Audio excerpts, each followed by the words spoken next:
Welcome back. బలమైన సాంస్కృతిక వారసత్వం, పురాతన జీవన శైలి ఉన్న నగరాన్ని ఒక్క భవనం అమాంతం మార్చివేయగలదా? ఒక్క నిర్ణయంతో కొన్ని లక్షల కుటుంబాల ఆర్థిక స్థితిగతులు మారతాయంటే ఎవరైనా నమ్ముతారా? ఇలాంటి అనేక నమ్మలేని నిజాలకు సజీవ సాక్ష్యంగా నిలుస్తోంది ఆ భవనం. అప్పట్లో అదొక రాతి కట్టడం మాత్రమే, కానీ ఇప్పుడు వేల మందికి జీవనాధారం. హైటెక్ సిటీ ఏర్పడి 15 ఏళ్లు.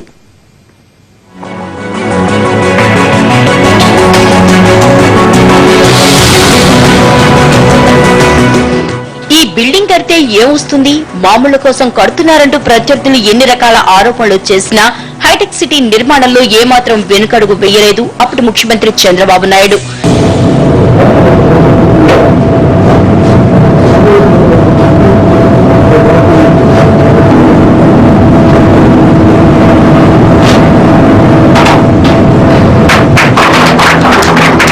అంతర్జాతీయ పరిణామాలు, ఆర్థిక సంస్కరణలు, భవిష్యత్తును ఊహించి బాబు తీసుకున్న నిర్ణయం రాష్ట్రంలో సమాచార విప్లవం ఉవ్వెత్తున ఎగిసేలా చేసింది.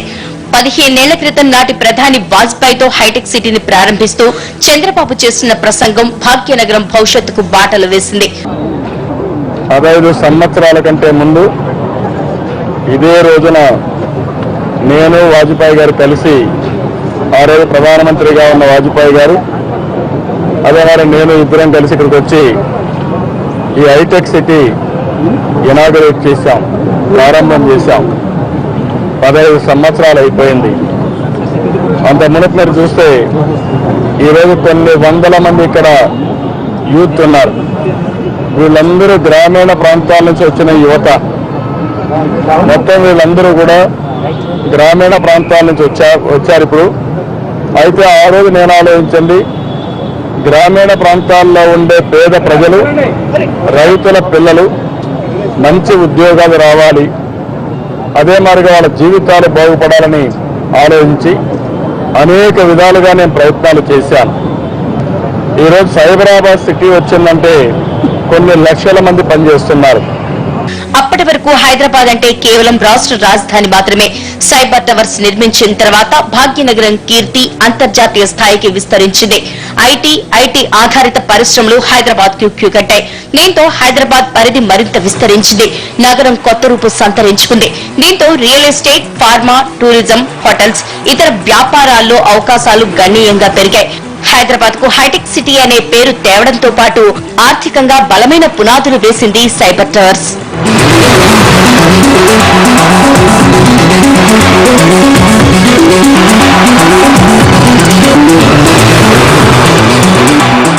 400 ఏళ్ల నుంచి ఉన్న హైదరాబాద్ అలాగే ఉంది. కానీ హైటెక్ సిటీ నిర్మించిన తర్వాత హైదరాబాద్ వర్తమానం మారిపోయింది. సాఫ్ట్వేర్ రంగం విస్తరణకు కేర్ ఆఫ్ అడ్రస్ గా నిలిచిన సైబర్ టవర్స్ రాష్ట్రంలో ఆర్థికంగా కొత్త వర్గాన్ని సృష్టించింది. రాష్ట్రంతో పాటు ఇతర రాష్ట్రాలు, విదేశాల నుంచి వచ్చిన లక్షలాది మందికి ఉద్యోగ అవకాశాలు కల్పించింది. సాఫ్ట్వేర్ దిగ్గజాలన్నీ హైదరాబాద్ లో తమ శాఖల్ని ప్రారంభించాయి అంటే దానికి మూలం 15 ఏళ్ల క్రితం ప్రారంభించిన సైబర్ టవర్స్ అనేది నిస్సందేహం. హైటెక్ సిటీ కట్టి 15 ఇయర్స్ అవుతుంది. దీనికి నేను సంతోషిస్తున్నాను, కానీ అట్ ద సేమ్ టైం బాధకు కూడా పడుతున్నాను.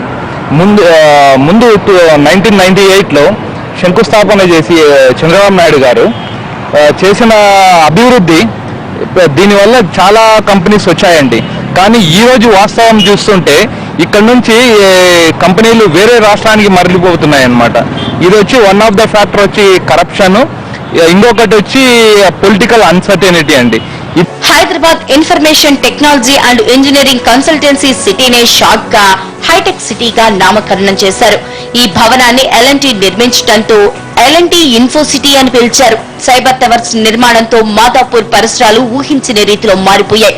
ప్రస్తుతం సైబర్ టవర్ తో పాటు Raheja IT park, mind space, Madhapur, Gachibowli, financial city ఇలా విస్తరణ కొనసాగుతూ ఉంది. అక్టోబర్ 1997లో దాని ఫస్ట్ భూమి పూజ చేస్తే సైబర్ టవర్స్ బిల్డింగ్ కి, హైటెక్ సిటీ బిల్డింగ్ కి నవంబర్ 22, 1998 కల్లా దాని ఓపెనింగ్ జరిగిపోయింది.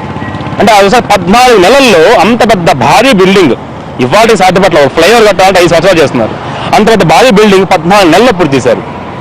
అది ఒక టెంపుల్ అండి. వాళ్ళ లక్షలాది మంది గ్రామీణ యువతి యువకులకు ఉద్యోగాలు కల్పిస్తున్న గుడి ఆ సైబర్ టవర్స్ బిల్డింగ్ అనేది. అక్కడ మొదలుకొని ఇక్కడ సైబర్ హైటెక్ సిటీ ఫేజ్ 2 కానివ్వండి, రహేజ్ ఐటీ పార్క్ కానివ్వండి, గచ్చిబౌలిలోని ఇన్ఫోసిస్ కానివ్వండి, మైక్రోసాఫ్ట్ కానివ్వండి, ఫైనాన్షియల్ డిస్ట్రిక్ట్ కానివ్వండి, ఈ మొత్తం ప్రాంతంలో ఇవాళ దాదాపుగా 4.5 లక్షల మంది గ్రామీణ యువకులు ఉద్యోగాలు చేస్తున్నారు. హైటెక్ ముఖ్యమంత్రిగా ప్రపంచ ఖ్యాతి గడించిన చంద్రబాబు హయాంలోనే 1998లో హైటెక్ సిటీ ఏర్పాటుకు శంకుస్థాపన జరిగింది.